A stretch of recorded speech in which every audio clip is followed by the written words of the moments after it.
Fox News Alert, new developments in the criminal case against one of President Trump's former attorneys, Michael Cohen. A source telling Fox News the chief financial officer of the Trump Organization, Alan Weisselberg, was granted immunity in the Cohen investigation. Weisselberg reportedly testified before a grand jury earlier this year. This is Outnumbered. I'm Harris Faulkner. Here today, Fox Business Network anchor Dagan McDowell, Fox News contributor Lisa Booth. We get a wave. Commentator and Fox News contributor Rachel Campos-Duffy. And in the center seat, Fox News political analyst, co-host of The Five, Juan Williams is here, and he's outnumbered. I love that summertime Tiffany-colored tie. Oh, it's that time of year. A lot of people going to the beach, vacation. You work that. I love that Harris knows the specific color as well. I would just be like, that's a nice, like, turquoise type color. Oh, no, we might love the tie, but it doesn't mean we're going to be any nicer. It's all right. You know what, Coming Dagan? in hot on a Friday. Has it been an unbelievable week of news? All right, Crazy. let's move Isn't on. that every week, though? Weisselberg has been the longtime financial chief for the Trump Organization and took control of the company's financial operations along with the president's two eldest sons when President Trump took office.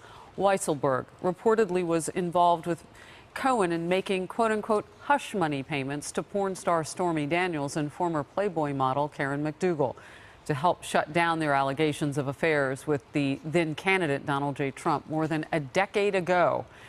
This coming on the heels of federal prosecutors granting immunity to National Enquirer chief David Pecker in the Cohen case. Of course, that happened yesterday. Pecker, a longtime ally of the president. And the Associated Press is now quoting sources who say the Enquirer kept a safe filled with documents on hush money payments and other potentially damaging stories on the president, as the tabloid is said to do with many celebrities. Meanwhile, Cohen's attorney has told CNN this week he believes his client would be willing to testify before Congress without immunity. Juan, I come to you first. Democrats have talked the word impeachment, and I'm curious now if that will stay in the nomenclature for you, or you'll wait for things to shake out, see where they hit. I don't think there's any avoiding the reality that when you have the president's personal lawyer say in open court in the course of his plea that the president was involved with this, and then you have the repeated contradictions or changes in stories coming from the president, that his political opponents would say, well, was this merit impeachment? I think the big question is how it plays for the midterms, Harris. And does it fire up? You see that Republicans are saying, hey, look at Maxine Waters, look at all these Democrats who are talking impeachment. They see it as stimulating their base to turn out for those midterms. The backlash would hurt them, especially in areas of the country, suburban districts that the Republicans will need to maintain or retain, I should say, if they hope to hold the House, the majority of the House, by saying to women, hey, you know, there's a lot of corruption and a lot of static around this president that might make you uncomfortable. Lisa? Well, I think we've had people like Andy McCarthy on the couch just last week, or earlier this week, actually, saying that the president's legal liability here is low. So in terms of the politics, look, I don't think it helps Republicans that we've had a handful of Republicans as of late either have, charges brought against them. You look at most recently Duncan Hunter and Collins. That certainly doesn't help in terms of a narrative against Republicans this election cycle. But in regard to impeachment, that only really matters if Democrats win the House and they take it back in large majorities. And you look at the Senate, which seems to be relatively safe for Republicans. So I don't see Democrats trying to move forward with impeachment if it hits a roadblock in the Senate and Republicans retain the Senate. So I think the impeachment talk doesn't really mean much. If Democrats do win back the House, I mentioned this earlier in the week, you're certainly going to see a ton of congressional hearings and a lot of noise.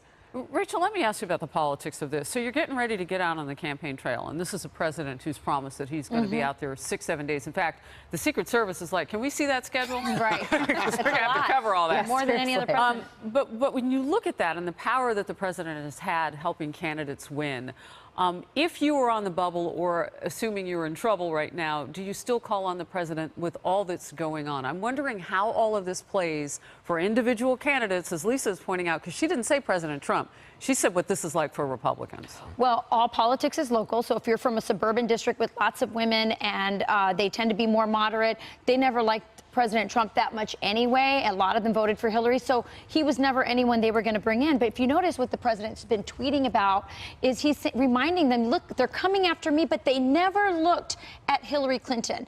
They never proved collusion. I looked at the name Pecker, Cohen. No Russian names there. That tells me that Mueller has given up on Russian collusion, which is the original reason why he started this and where this investigation was started. And again, it looks unfair, and that will bring out the base, as well as a fear that they may go for impeachment if Nancy Pelosi takes the House. Kimberly Strassel has a column in the Wall Street Journal today about this very thing, saying if you're going to look at campaign finance violations, then why not look at the Clinton campaign paying Fusion GPS money, funneling it through a law firm to put together the dossier against President Trump and listing it as legal services. She just wants fair play and equal application of the law to that point.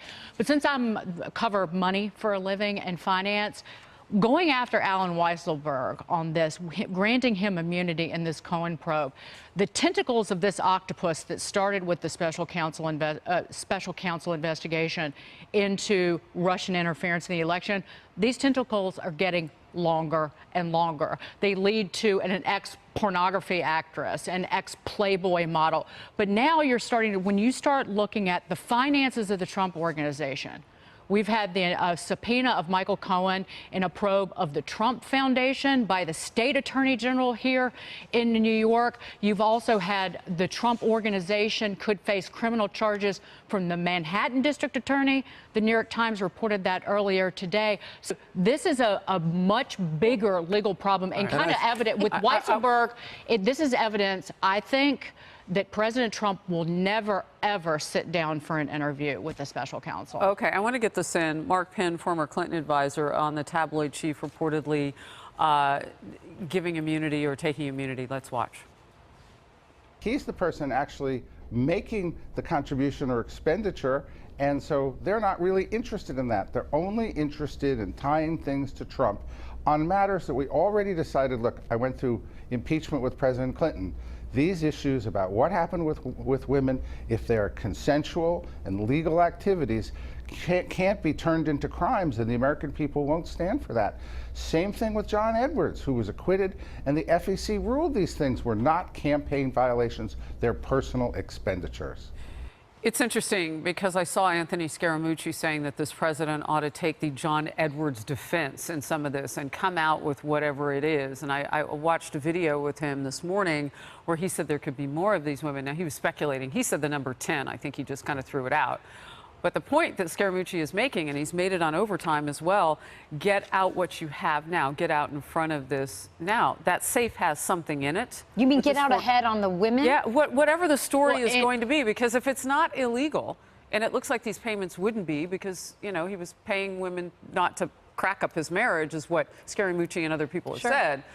That's not illegal. Well, why not get out there with the facts before they go the drip, drip, drip? Let me just disagree with you on something very quickly. It's not my opinion. Well, it's my opinion. I'll tell you my opinion. You can disagree with Anthony Scaramucci. What's your opinion, Juan? It would be an in-kind contribution. So he would have to have said, I am making this contribution to pay off these women. It's not the payoff. It's the idea, and this is what we heard from Cohen in open court, that the president was involved in setting up this deal. Because although in the John Edwards case you had people who made general contributions, what the jury decided was that they didn't know he was going to use the money for that purpose. But the fact is, wait a minute. The president knew he was using the money for that purpose at that time, right before the election. How do you know that? Because not only is he on tape saying it, we have a timeline. But he also tried paying off these women long before he ever started running for office. He isn't on tape saying what. He's not on tape saying He's on tape. Cohen has tape in which they're discussing how the payment should be made. In fact, even if it is an FEC, you still haven't told me the why of it, though, and that's even what if it matters is here. an FEC violation, these typically are met with with fines. You know, And what that's has what been the brought fight's up over. is President Obama, 2008, was one of the largest violations levied against the They're presidential typically campaign. treated as civil $2 million. cases and not criminal. That's the abomination in all point this. being is the legal liability is low. Many people have been saying that in regard to the politics of this, sure, it's going to drive out partisans in maybe suburban districts that don't like Trump, but it's not going to touch them in states like West Virginia that win How for about 42 the political points. excuse the Democrats used for Bill Clinton? It's just lies about sex, to quote Andy McCarthy. It goes back to your original question, and that is, how will it affect specific midterm races? And I think there's a lot of people who voted for Trump who are really angry because they feel like he's being unfairly targeted and that Hillary was given a pass and they're going after him. And the message to the American people is, if you're an outsider, if you're somebody who wants to run for president and the political class did not anoint you, the insiders, the elites in Washington, the political class will destroy you. And that's what I think Donald Trump is trying to bring up with some of these tweets. I think that sounds like spin, because it seems to me like the swamp is now defined by Trump and his associates. Or you could say it's the leaders of the FBI and the DOJ, which a lot of people believe is the I'm case. going to step in with this bit of breaking news. It is developing at this hour. An update now on the health of Senator John McCain, the long-serving Arizona Republican and Vietnam War hero, has been battling brain cancer, as you know. Today, the McCain family issued the statement, reading in part, "John has surpassed expectations for his survival." But the progress of disease and the inexorable advance of age render their verdict. With his usual strength of will, he has now chosen to discontinue medical treatment. Our family is immensely grateful for the support and the kindness of all caregivers over the last year, and for the continuing outpouring of concern and affection from John's many friends and associates, and the many thousands of people who are keeping him in their prayers, end quote. Senator McCain is, of course, in our thoughts and prayers. My friend Megan, I'm with you in spirit today. We'll bring you any updates we can on his condition. Judge Brett Kavanaugh and skeptical Democrats, why the Supreme Court nominee may have to put some of their concerns to rest, and whether this removes a key hurdle for Kavanaugh. Plus, digging in her heels, top House Democrat Nancy Pelosi vowing not to surrender her leadership post. She's not giving up. Is this a gift for Republicans in the midterms? Remember, the president calls her the Republican secret weapon. Or is Pelosi's political prowess underestimated? We'll debate it. Stay close. Fox News alert, President Trump firing back at Attorney General Jeff Sessions after Sessions pushed back against the president's criticism in a statement defending his performance at the DOJ.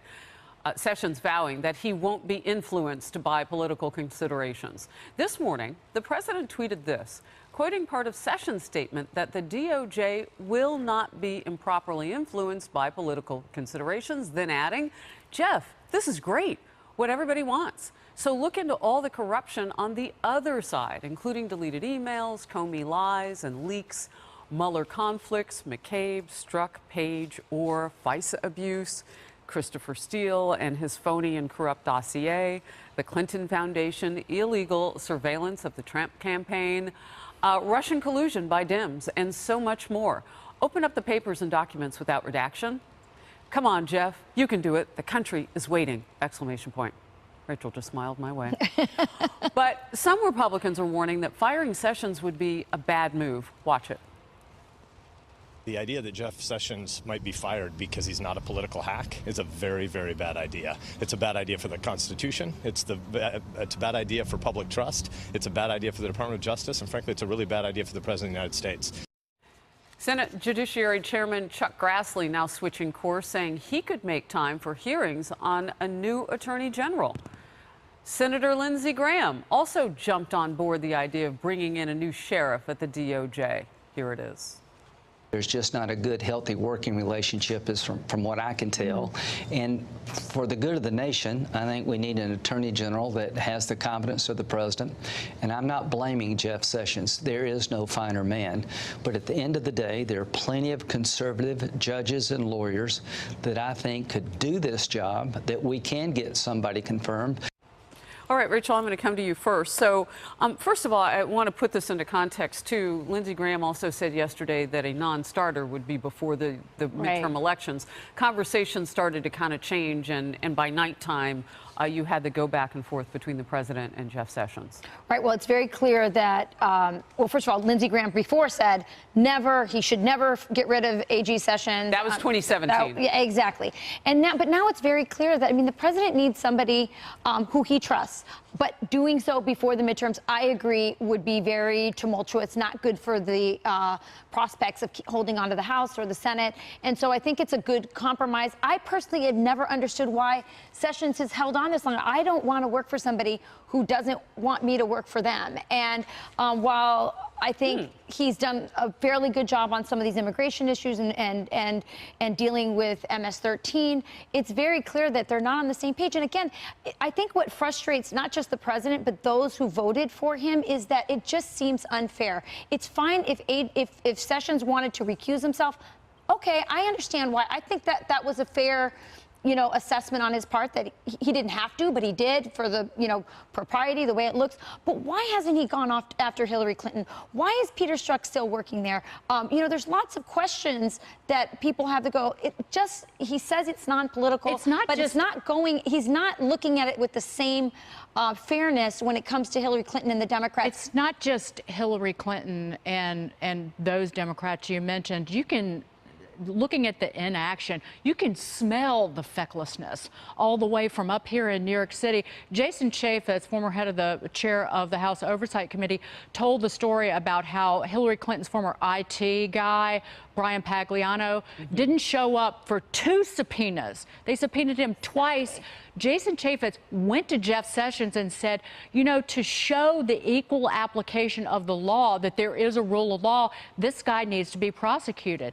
And Jeff Sessions said to him, Chaffetz said this earlier, Jeff Sessions he's too close to Hillary Clinton, and just dismissed it. This is not the only instance that he's done that. What's hilarious about all of this is, when Jeff Sessions was in the process of being confirmed, he was painted by the media and the left as this racist, this Putin puppet, and guarantee the second that President Trump fires him, he's going to be heralded as this great guy, and how dare President Trump fire him, because this is what happens, because this is the way the media and the left works. But I don't think he should have ever recused himself to begin with. You look at some of the things he was being attacked with, the security forms. Turns out he was actually doing what the FBI told him to in the process of filling them out. And you also look at him, what meetings with some individuals who are tied to, Russian officials. Guess what? A lot of the same people that were criticizing him for those meetings, Claire McCaskill, looking at you, did the exact same thing. Right. So I don't, and two, if he had recused himself, why is Rod Rosenstein there when he's the guy that basically recommended Comey for firing and is still there? That's the whole point of the hearing, right? I mean, if not the hearing, but the confirmation, if you can get to this issue before the midterms, if there is room to open that up, then you'd appoint somebody else, and it wouldn't be Rod Rosenstein scooting up to the top of the list to carry on the investigation. Or pick Lindsey Graham or someone like that. That would probably be palatable. Let me just say, I think that Sessions thinks that he is protecting the integrity of the American justice system and giving a buffer to the American people against what could devolve into simply a political food fight in Republicans and Democrats. I think we're there. No. If Democrats and Republicans decide that you use the Department of Justice to punish your political enemies, I think the country is not in a good place. Not for a second, Juan, do I believe that the Democrats would sit back and take it if somebody had spied on Barack Obama's campaign. What are you talking about? They had a FISA warrant to look at based on false information. I don't want to get into the weeds on this. I'm just telling you, I think that right now, when we have the president talking about how it's not appropriate to make a deal. Hang on a second. It's not. He says flipping. I know lots of people who have flipped. This sounds like a criminal enterprise, and he is trying to defend himself and his associates from the law. But what is the difference? You can't have an attorney general, our top law enforcement officer, acting on a political agenda, and that's what you saw him say. But Juan, what's the difference then between Jeff Sessions holding up the integrity of the DOJ, or let's say someone like Senator Lindsey Graham, if that's who President Trump chose him to fill that spot? No, What would the difference be between the two? I don't know. I think Lindsey Graham is a fine lawyer too. I think he would try to do the job. So why not fire Jeff Sessions and Well, let me nominate just say, someone like him? I think if you fire Jeff Sessions at this point, it would be done through a political lens of the because two you and claims. Democrats want to make it I a political lens. didn't plead guilty President Trump in has open the right court. to hire and fire whoever he wants. I agree, but I'm just out? telling you, the politics of it now is that he would be seen in the light of the Saturday Night Massacre. Wipe out Jeff Sessions. Can we just point out get rid of Rod Rosenstein. Wait a minute. Not gonna have this talk is to the midterms talk anyway. and no walk. This is President Trump tweeting about it and hammering Jeff Sessions for not doing his job, which he hasn't been doing. But he hasn't fired anybody. He hasn't fired Bob Mueller. He's actually trying to jawbone Jeff Sessions into doing a better job. If we're going to shine up that brass participation trophy for Jeff Sessions. It's not about doing a better job. It's about going after Trump's political opponents and distracting the American people from Trump's troubles. Can I add something here? And we're going to be talking about this in detail in overtime, because I've been reading up on the fact that, you know, it is a bit of a taunt on Twitter. And you could see a guy like Attorney General Sessions up until yesterday, when he enumerated the list of things where he feels like he's effectuating the president's promises to make America great again. And he laid out some things that he really has been effective at doing. But if he were to quit, the president then, as I understand it, could step in and make a temporary replacement of him. So for Republicans now to say we might even be able to make a little room for him on the schedule before the midterms, I mean, this starts to get complicated for Democrats. And do you just want to be shouting at the wind about impeachment and screaming about this and about the other, or paying attention to what's really actually happening? And so it may not be the president just trying to be, you know, mean on Twitter. There could be some strategy. Remember, he's got Rudy Giuliani. He's got a legal team. It makes perfect sense. Sessions quits. He appoints whom he wants. And as Lisa has pointed out, along with Senator Graham and others, he has the right to put in these positions whomever he would like. And you can call it a massacre if you'd like, but you could just call it his right to do so. Right. And it's by his the way, presidential right to do so. I just think that we all know all the details about the dossier, about this, about that. And the truth is, the American people are looking at this, and they're looking at the way Hillary and her people, Huma, Cheryl Mills, how were they treated? Were they put was the squeeze put on them the same way the squeeze was put on Cohen and all the other people they're trying to take down? Oh, come on. They were treated with soft There was no gloves, announcement white of a gloves. Russian investigation during the campaign. Twice Jim Comey goes before the cameras and speaks about Hillary Clinton. In fact, 10 days before the election. And now you want to go back and act as if, they've never investigated Hillary Clinton. Never. That is just ridiculous. This isn't about She was never It's about part the of the president paying investigation. off a mistress for $130,000 before he was ever president, and a sitting Secretary of State who willfully deleted, subpoenaed, confident. Can I just make you this are really arguing simple? things that have long ago been litigated. you And wanna this let the lid on president, that? You what guys we're are- talking hold about on, is Juan. this You guys are president's making action this- in terms of this campaign why for You guys are 2016. making this way too complicated. All it comes down to is the fact that President Trump has the right to fire someone like Jeff Sessions if he wants, and to put whoever he wants there. And if he chooses someone like Senator Lindsey Graham, that I think would be palatable to both sides, how could you possibly make an argument against that? Because he's doing it in the midst of this campaign, and he's undermining our American justice I can make an argument against it right now, is because you got to get Brett Kavanaugh confirmed to the Supreme Court of the United States instead of worrying about replacing your feckless AG, as I called him earlier. And by the way, at the same time, only agenda item for the Democrats is impeachment, whether they're whispering it or just nodding and winking about it. Meantime, stock market hitting an all-time high today. Yeah, the S&P is on fire. All right, we'll move on. I was watching you. Reports that the man accused of murdering Iowa college student Mollie Tibbets is an illegal immigrant have reignited the immigration debate. Now the suspect's attorney is going after President Trump for using his client's immigration status in what that attorney says is a politically motivated way. We will take on the debate, look at how it could affect even the midterm elections. Stay with us. Spicy on a Friday. I think sad and sorry Trump is playing a big role in it, yes. The Constitution provides that anybody who's in this jurisdiction has equal protection under the law, and the law includes presumption of innocence.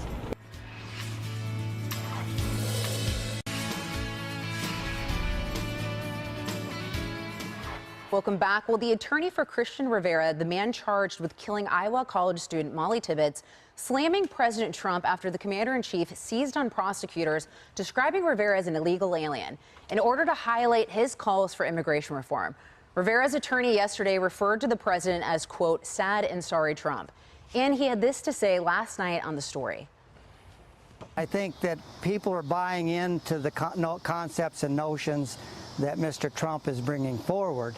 And at this stage in the process, it's not proper. Well, the situation he's involved with concerning his status has nothing to do with the situation that unfortunately happened over there on that road in Brooklyn. I'm sorry.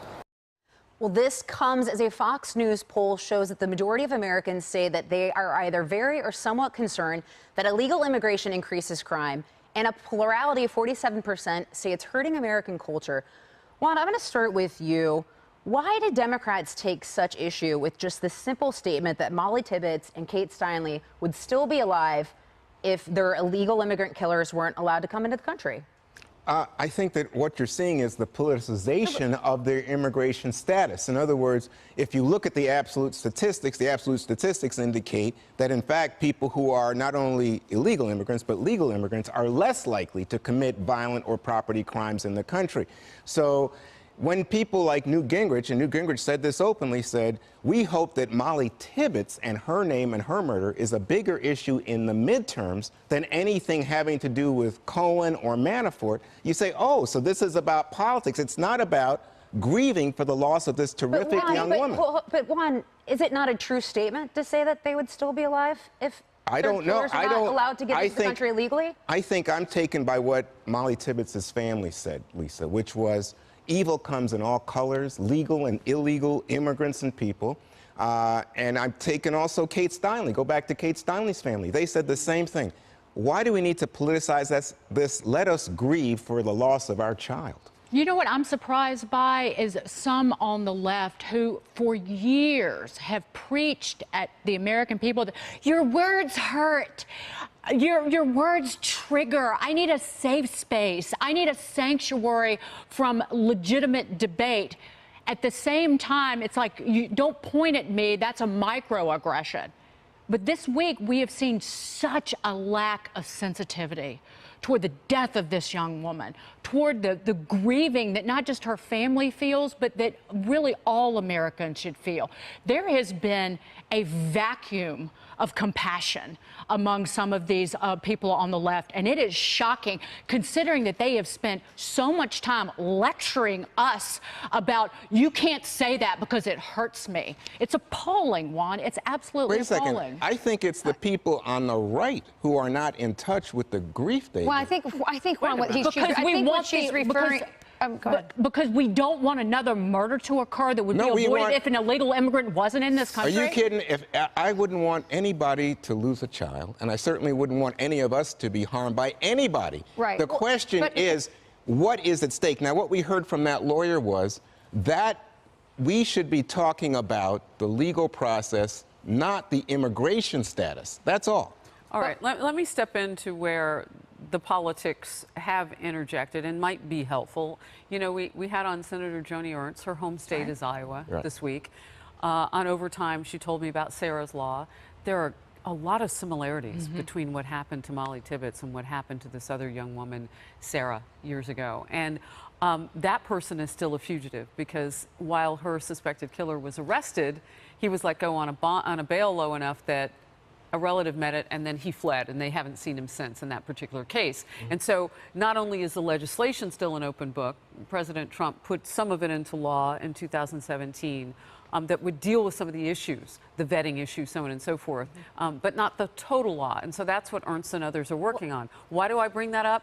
Because sometimes there is an opening to talk about the politics, which could be part of a solution. What's happening, though, is that as the solution gets brought up, then everybody wants to bifurcate their side of it to make use of it. And that's particularly sad. So let's not blanket all the lawmakers with they're getting involved and it's not a good thing.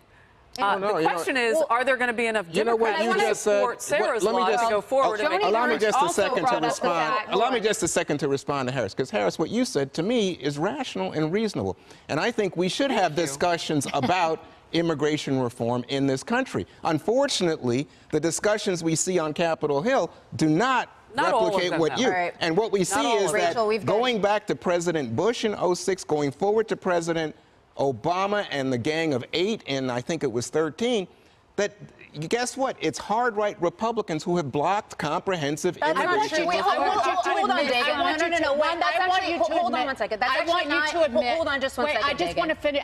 It'll take 2 seconds. I want you to admit that some Democrats, some on the left, have been irrational and unreasonable when talking about this. Sure, I think. Some girl. Please, we deserve an apology all day long for that one. But that's actually not an accurate statement, because there was a compromise form of immigration reform that came to the House floor. There was not a single Democrat that voted for it. So Democrats have also not really demonstrated that they're actually willing to solve any of these problems. And you look under both administrations, Republicans and Democrats, where immigration reform has not gotten done. So it's not a truthful statement. Rachel, we've got like 30 seconds real quick. Yeah, I don't want to politicize her death. I think it's tragic all the way around. But I look at what the Democrats want to talk about, frankly, which is Cohen and Trump and all that. And I look at this issue.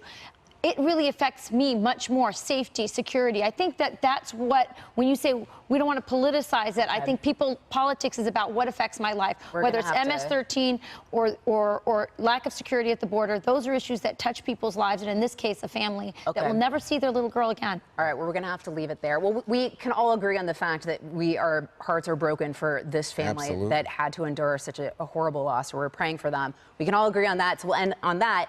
All right, well, she says that she is not going anywhere and that she can, quote, take the heat. Nancy Pelosi's vow to hold on to power despite facing opposition from a growing number of Democrats and being the star of so many GOP ads.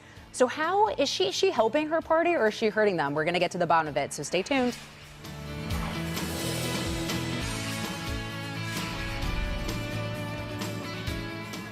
Nancy Pelosi has a message for her growing chorus of critics in both parties. She is not going anywhere.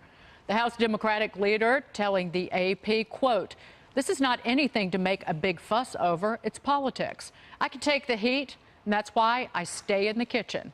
And she all but dares her doubters to envision any other House Democrat sitting across the table to negotiate with Trump, saying, quote, "I have a following in the country that's unsurpassed by anybody unless they're running for president." Well, that was Harris. The defiant words from Pelosi come as at least 10 incumbent House Democrats say they will not support her as Speaker if Democrats retake the House. And more than 40 Democratic candidates say they won't support her either. Harris, go. So I'm just a little confused by that one point. So, Juan, does that mean that she could never lead your party? I mean, she's got a following unprecedented, except for if she were to run for president. I mean, I know it's not everybody's goal, but as long as she's been in politics, she ought to be able to include everything if she's going to say she's the best. What an arrogant statement. I just wanted to her confidence. What did I say? I think I saw yesterday Congress's overall rating is like 17%. Everybody, Republicans and Democrats don't like Congress. I think Paul Ryan's rating among Republicans is down in the tank. Let's talk about Senator Nancy. McConnell's ratings are in the tank. Let's talk about Nancy. No, I'm glad to talk about Nancy Pelosi because Nancy Pelosi is taking a key stance here because Republicans could use her and will use her in television ads this fall to attack Democrats. Oh, you're going to raise your hand. Can I do it? Yeah, you can do it. These bonuses are just crumbs. Yes. It is corporations just putting the schmooze on, and it's pathetic. But Juan, do you like $2,000 is a pathetic bunch of crumbs. But Juan, do you like Nancy Pelosi? Do you think she's a good leader? Like or not like is not the issue. I think, is she an effective leader? Yes, she's not only effective in terms of legislation, but she's a huge fundraiser for the Democrats. That's actually is she a liability, but that's such an interesting point, Juan, because a lot of the Democrats that are saying, I won't vote for Nancy Pelosi if she becomes Speaker of the House, or if she runs for Speaker, if we take the House, are taking her money. So she is a great fundraiser. They're taking her, so they disavow her, but they're not disavowing the money that she's pouring into their coffers of their campaign. And so I think if they really are disavowing Nancy, they should disavow the campaign funds. Well, I don't know if they're taking the money. I know lots of incumbents are. And I think what you see, that panel that we put up there a moment ago, is those are people who will vote against Pelosi in the Democratic caucus. I doubt they will vote against Pelosi when it's a general House vote on who the speaker should be. And but she is a liability, and you admitted, I had asked you if she was a liability, but you said yes. I'm not sure. Yeah, because you saw Dagan's reaction. Dagan's running her own commercial. But she is a liability. Tax cuts are, she's going to roll back the tax cuts. Oh, she said that. She said, I'm going to revisit the tax cuts. Revisit them in terms of making them more equitable. I have worked on campaigns where she has been a liability. When I was at the NRCC in 2010, this was a huge thing. We went after Nancy Pelosi. We've seen it in the Georgia 6 special election. We've seen her pop up in all these other special elections. So she is a liability for Democrats in the terms that she invokes a lot of anger for Republicans. They really don't like her, which is why we've seen so many Democrats along the campaign trail disavow her because they know how poisonous politically she is. Yeah, and so we go back to like Pennsylvania 18 Connor Lamb. He simply said, I wouldn't vote for Nancy Pelosi and took the issue off the table because Republicans love hating on Nancy Pelosi. They're just saying it for the midterms, and then if the Democrats take the House, they'll vote for her. We got to go. She's so out of touch. She goes into Walmart and asks where the Manolo Blahnik aisle is. NFL national anthem protests have now become a flashpoint in one of the most hotly contested races in the country between Texas Senator Ted Cruz and his Democratic challenger, Congressman Beto O'Rourke. How this issue will affect the midterms. Next. I'll say a couple of things on that. Number one, I don't think I've ever seen a great American brand do more damage to itself than the NFL has in this year.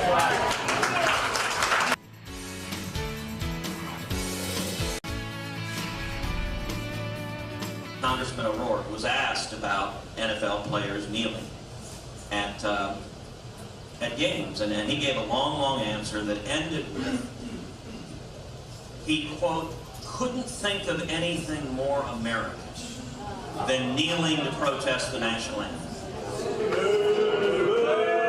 I'll say a couple of things on that. Number one, I don't think I've ever seen a great American brand do more damage to itself than the NFL has in this year. That was Senator Ted Cruz slamming his midterm challenger, Democrat Congressman Beto O'Rourke, for his comments defending the NFL players who protest during the national anthem.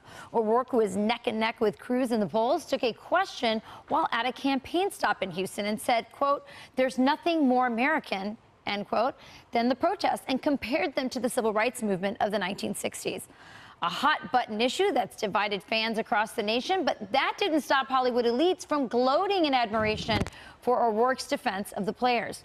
Senator Cruz shot back in a tweet, quote, most Texans stand for the flag, but Hollywood liberals are so excited that Beto is siding with NFL players protesting the national anthem that Kevin Bacon just retweeted it. That means all of us can now win 6 degrees of Kevin Bacon, that, online game that people play.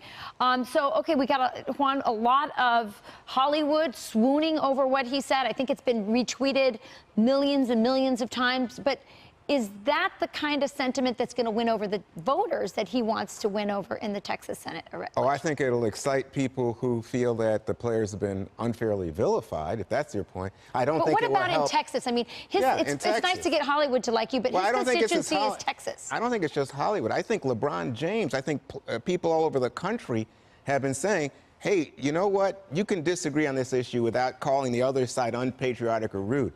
What O'Rourke did was to bring in the idea that, you know what, peaceful protest is protected by our flag, our Constitution. That's an American ideal. So, Lisa, you worked at the NRCC. Would this quote from Beto be a gift to the Republican NRCC or senatorial committee if they're looking at this race? Well, I think you look at the majority of Americans, you look at poll after poll, are actually with Senator Ted Cruz on this issue. So, yeah, I mean, I think they're probably going to agree with him more. What I find frustrating about this is that President Trump's actually done a lot on the issue of criminal justice reform. So I think if these players were to choose to take this off the field, where they're actually working for, in the private sector for their business, so I actually don't think they have the right to the protest while they're on the clock and while they're working.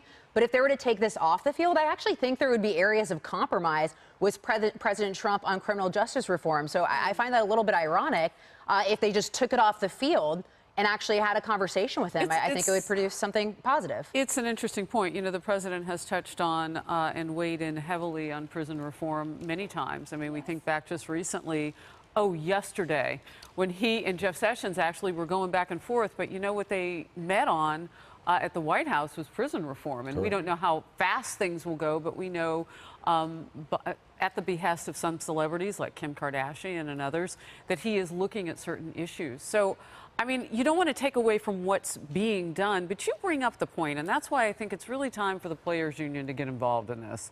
Like, somebody's got to figure out how they're going to settle this issue. We are now, we're doing Thursday Night Football right here on Fox. They're doing it in this studio that we do Outnumbered on. I mean, we're football watching people in my family.